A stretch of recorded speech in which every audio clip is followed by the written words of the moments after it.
Good, bad, ugly, underrated, and overrated. Here it is again, guys, this time around from the house of Dunhill. Let's go. Welcome back to another video, Max Forti. Today we're talking Dunhill. Now this is a very underrated house. I would put this house right up there with your Issey Miyake's, your Cartiers. Fragrance brand that don't get much love, but I have to tell you guys, this house was quite prestigious. Its background, hawks all the way back into the 1800s, 1893 to be exact, where Alfred Dunhill took the reins of the company from his dad, which really was a company that mainly focused on leather goods for horses, saddlery.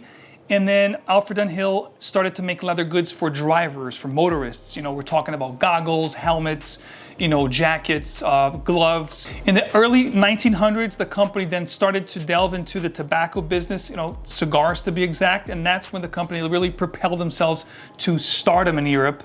So much so that in the 1920s, they opened shop not only in England, but also in Paris and the USA, New York City to be exact. The rest, as they say, ladies and gentlemen, is history. We've had so many great releases from Dunhill, and I'm gonna share some of them here with you today on this video, starting with one that is my favorite from the brand from 1934, the original Dunhill for Man. This is actually a vintage formulation from the 80s or late 70s, maybe 79, 80, this particular bottle. Gorgeous juice, guys. If you have an opportunity to find one of these, it's actually out there. You can actually find this stuff quite affordable because not many people are aware of how good this fragrance is. And a little anecdote for you guys. This used to be the signature scent of none other than Jerry Lewis, the comedian, the very worldly famous Jerry Lewis. Love this stuff. It's a hidden, gem of mine. And then I love this fragrance so much that I have two different, formulations. I have this one here from, I believe, the 90s. And then I have another one here from the early 2000s. So it's basically the same scent, Dunhill for Man, but in different concentrations, if you will, because it has been reformulated. So this one here is going to be the most powerful one. The one from the 90s is quite good as well, but when you get into the 2000s, it really diluted the scent. And what this fragrance is, for those of you wondering, this is a great leathery fougere type of a fragrance that's very aromatic, very masculine, very chic, very elegant, very gentlemanly-like. So that's what we get with this fragrance. Fast forward to 1984, 50 years later, Dunhill came up with this fragrance called Dunhill Edition, which is essentially the same bottle structure as the original for Men, but it's more of a frosty bottle. So they added, more refreshing components here like mint, geranium, some herbal facets. So it became more of a green, not so much aquatic. Remember, this is 84. It's right before the 90s where the aquatics explosion, came about, but quite refreshing, quite green and herbal fragrance from Dunhill from 1984. Now we pass forward to 2003. This is definitely one of my favorites. This is a hidden gem of mine. The reason why this fragrance does not make top lists anymore, if you go back on my video 7-8 years ago, you're gonna see that this fragrance made a lot of my top professional office type scents. What this is, and as you can see, I wore a lot of this fragrance, and this is my second bottle. What this is, beautiful heavy metal cap, sprays are nice. This is an outstanding fragrance that has a trifecta of notes. The most prominent notes here are going to be sandalwood, vetiver, and leather. It's got this suede leather kind of a vibe, very creamy in the dry down, and very aromatic, woodsy vetiver base. Love this stuff. It's simply called Dunhill, not Dunhill for Man or Dunhill Homme. It's just called Dunhill from 2003. Discontinued, still available out there. You can find this very cheap, and I highly suggest get it. You're gonna love it. It's very aromatic. It's very room-filling, long-lasting, amazing. Now, before we talk about this one here, which is called Desire Extreme, I just wanted to let you know that Dunhill has a lot of different collections over the years. We have the Century collection now, we have the Homme collection, then we have the simply called Dunhill collection, the Desire collection, which this one is part of, the Dunhill Desire Extreme. There's a ton of different Desire flankers. And then of course we have the Signature collection, which we'll talk about. And of course the GBUUO here, the Good, Bad, and the Ugly. We're gonna talk about the house of the Icon collection of fragrances from Dunhill. But just so you know, there's a whole bunch of different collections within the Dunhill line of fragrances. However, I think there's only one or two fragrances for women. It's mostly catering to masculine scents. So Dunhill Extreme is a great leathery kind of a fragrance that's a little bit spicy. It's almost like a lighter version of Tuscan Leather from Tom Ford with more aromatic, woody, and spicy elements. Really good stuff, cheapy. that you can definitely find out there for a very affordable price. Last but not least, I'm going to talk to you guys about the Signature Collection, which is their latest collection that started in 2019. And what this collection is, they take one note and they embellish it, making these incredible offerings.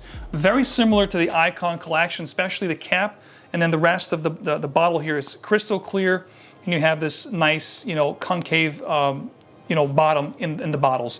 These both are brand new releases from this year. This is called Amalfi Citrus, and this one is simply called Agar Wood. So this particular one here, the Amalfi Citrus, is of course taking notes from Naples, the Amalfi coast in Italy, and it's a gorgeous citrus aromatic scent, very natural smelling, tons of fruits here. If you like Neroli Portofino, if you like the Acqua di Parma, Blue Mediterranean collection, you're gonna love this one here. Long lasting, strong, powerful scent. And this one here, do not spray your clothes, guys. I've tried this fragrance and I've actually stained a shirt. This is called Agar Wood, very dark, very pungent, beautiful wood kind of a scent. If you like oud, this is a must try. It's a fruity oud. When I smell this, it reminds me of Raja Dove quality. That's how good this is. Actually long lasting, good stuff right here. For oud lovers and for people getting into oud, this would be a great alternative, guys. And these are very affordable too for a Signature Collection. I think these are quite pleasant, they're long lasting, and they're actually good pricing for what you're getting here. But maybe one day I'll come back and do like a whole GBU on the Signature Collection. All right, guys, GBU time. We're talking the Icon Collection from Dunhill. This is a very prestigious collection here from Dunhill. People love this stuff. It always makes top lists here on the community, especially for like affordable, great smelling, long lasting. This stuff here does not disappoint. Started in 2015 with the original, the OG, and then we had the Absolute, also in 2015, and then 2016 we had the Elite. 2017 we had Racing, and then this year 2021, not one but two, they gave us Blue and Red, which we're going to talk about each one of them individually, and I'll tell you guys the good, the bad, the ugly, the underrated and overrated from Dunhill Icon Collection. So the OG here from 2015, I love this fragrance. This is my second bottle. I regret not getting the big one. I actually got two small bottles like this because it was on sale, but as soon as I finish this one, I'm definitely getting a bigger one. This stuff is absolutely gorgeous. What this is going to be a woody vetiver scent that's very fruity, very sophisticated, very elegant. Opens up almost like this spicy grape soda. I know it sounds weird, but it smells really good. And then it develops to this really sophisticated, woody, aromatic, dry down. It smells amazing. It's great for dressier occasions, for evening wear.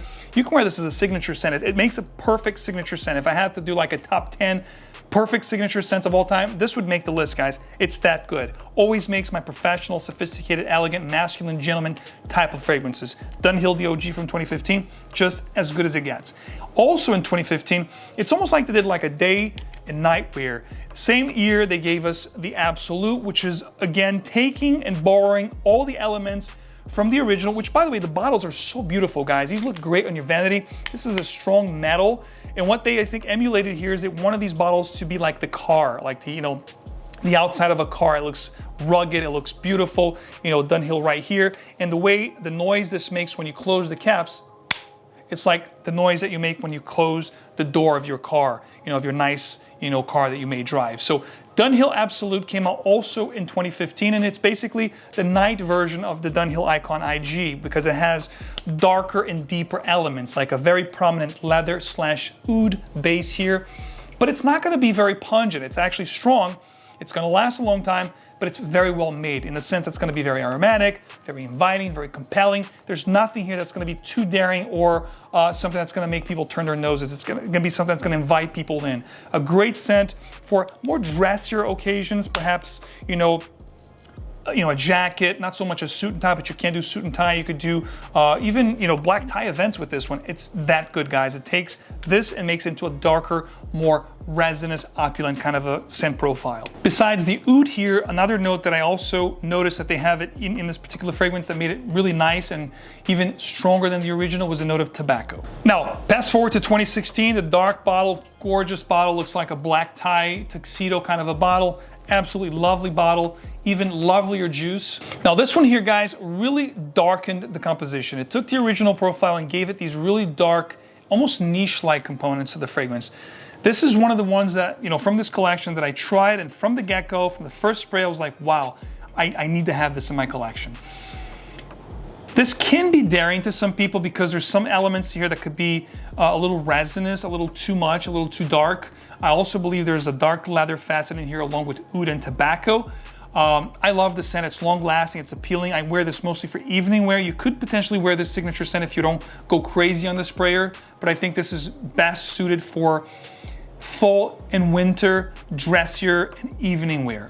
So besides the peppery vetiver that you get with all these fragrances here up to this point, the most predominant and unique facet of this fragrance will be the base, which will give you guys ebony wood, sandalwood, and of course, the oud facet that you get here along with the beautiful leather. So 2017, you know, Dunhill, from what I understand, wanted to make things a little more youthful, a little more playful, and they borrowed elements from a very popular fragrance from 2016. Now this is 2017, remember, a year later after a juggernaut of a fragrance hit the market, which I'm talking about Paco Rabanne Invictus Aqua. To this day, a very sought after fragrance because it's very playful, it's very bubblegummy, sweet, juvenile. It's one of those scents, it's long lasting, it's playful, and it's definitely compliment inducing. So they gave us this particular fragrance, Icon Racing, in 2017, which really borrowed a lot of elements from, you know, Invictus Aqua. In fact, this is one of the best fragrance options for Paco Rabanne Invictus Aqua. If you missed that fragrance, definitely consider this one. If you never smelled that fragrance, but you wanted something that's gonna be playful, youthful,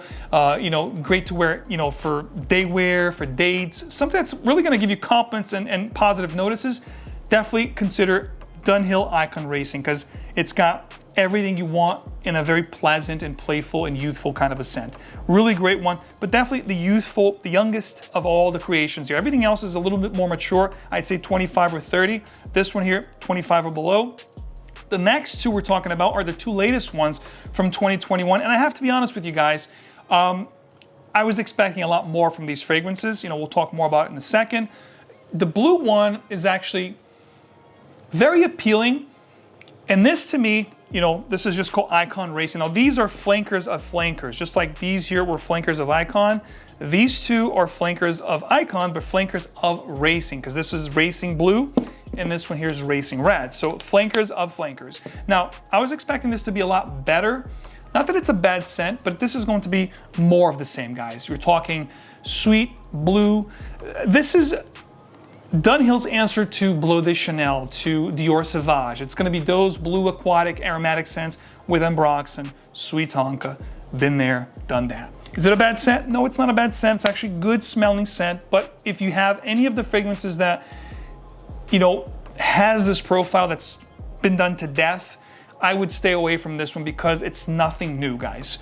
I really expected a lot from Blue, especially from the note breakdown, and come to think of it, you know, from wearing it, it was quite an underwhelming fragrance to me. Now, this one here, Red 2021, you know, Racing Red, this is actually one that had a lot of potential. It opens up very similar to, get this, Mugler's Ultra Zest, which now has been discontinued and it's fetching a very high mark out there. People are paying, you know, $200 plus for that bottle.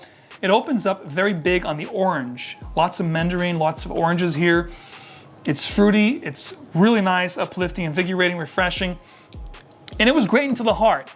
But the dry down, again, was very uninspiring to me. It was very, you know, generic. So the opening here was absolutely stunning, guys. Oranges, grapefruits, pepper. I mean, it had a lot of potential. Then when you get into the heart, into the dry down, it had this thing called solar notes, which really never kicked in.